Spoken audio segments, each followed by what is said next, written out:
Hello, year 5 and 6. Okay, I'm going to read chapter 22 and chapter 23.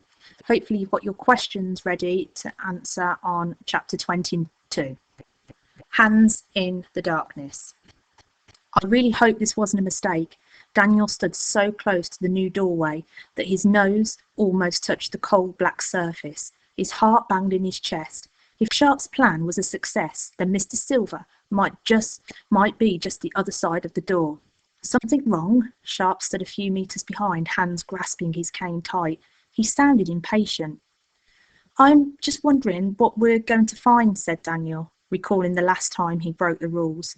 Even if it has worked, what if we walk through to find him hurt? Or worse? Sharp stepped forward and reached out an arm. For a moment, Daniel thought he was going to place a hand on his shoulder to tell him not to worry and that Silver would surely be fine. But the hand passed him by and instead gripped the handle of the door. The click of the latch sounded like a gunshot in the hush. The door creaked open. Daniel did not have time to scream. Hundreds of emaciated, wrinkled hands crowded the doorway, reaching and grabbing at him, pulling him forward by the neck and the hair and ears, by the clothes. He could see no faces, no bodies as he fought them. They were only shrunken, withered fingers. They surrounded him now. He was almost through the doorway, enveloped, suffocating. Fingers covered his mouth and nose. Perhaps he would die here. He closed his eyes, kicked and scratched a bit. A bony hand grabbed his head, twisted him around, pulled him further into the tangled mess. And then Daniel heard a voice, filling his head to bursting. "Leave," it said in a whisper that ran right through him. "Leave us."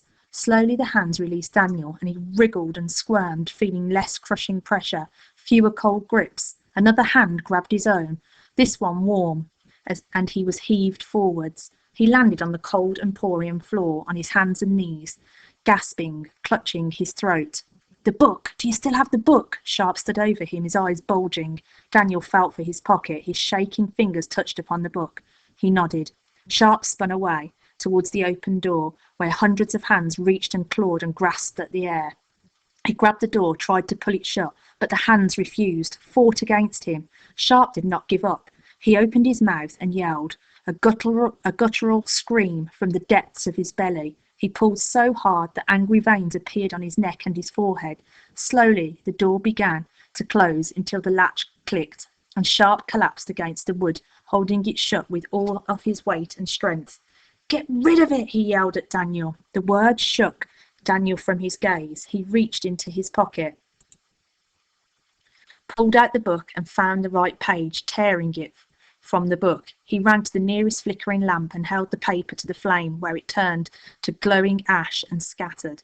The cracked black bricks around the door closed in, swiveling and shifting into place, multiplying until the doorway was blocked. The door gone. Sharp leaned against the wall, panting. "What did you do?" he said. "Only what you asked me to," said Daniel. He stared at the book in his shaking hands and at the place on the wall where the door had been. He tried to figure out what had gone wrong.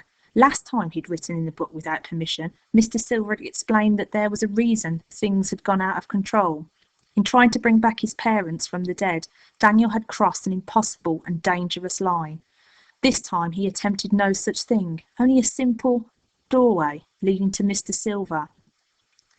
"Maybe he doesn't want us to find him," he said, and his eyes widened as the idea struck him properly. Sharp gave him a quizzical look. "What are you talking about?" "I heard a voice in that room. 'Leave us,' it said. I think what just happened was a warning from Mr. Silver, a message. He was telling us not to come looking for him." Sharp straightened up and dusted off his suit. "I'm growing tired of these games," he said, and his voice was cold and sharp. Then he brushed past Daniel and walked away, his cane clicking on the floor. As Daniel watched Sharp go, something troubled him. He'd almost been eaten by a door. Yet all Sharp seemed to be worried about was whether the Book of Wonders was safe. In fact, every time Sharp saw the book, his eyes would shine and a strange look would creep over his face. Daniel stowed the book back in his pocket, let his hand rest on it. Perhaps he was imagining things. Sharp had saved his life twice now. After all, the stress of the crumbling emporium and Mr. Silver's disappearance might be taking its toll. He hoped so. All the same, Ellie had been right. Sharp was Daniel's responsibility. From now on, he'd watch his every move.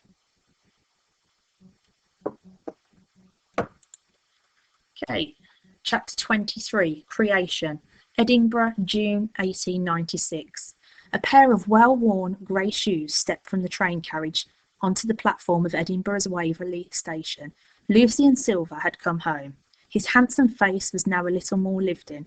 The hair was a tangle of wild waves, the chin dotted with dark stubble. He stayed for a few days in a modest hotel near the centre of the city.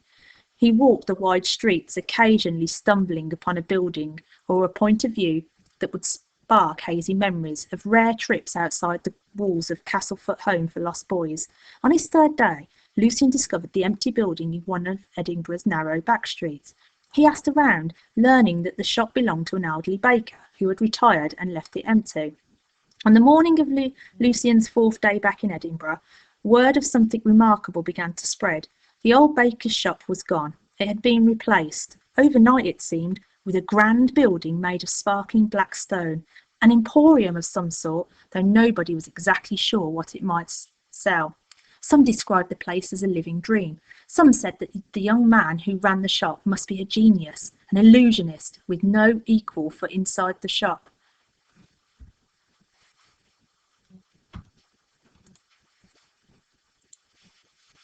Some described the place as a living dream. Some said that the young man who ran the shop must be a genius, an illusionist with no equal, for inside the shop they had seen wonders beyond belief, or science, or reason. Word of mouth is a magic of its own. Many that lived in the city or nearby became bewitched, returning again and again, sometimes every day. When journalists and writers picked up on the story, a new wave of patrons descended on Edinburgh, eager to see the work of the remarkable young man they'd read about. They came from Glasgow and Newcastle, Liverpool and London and beyond. None were disappointed, and nobody ever suspected that the magic was real.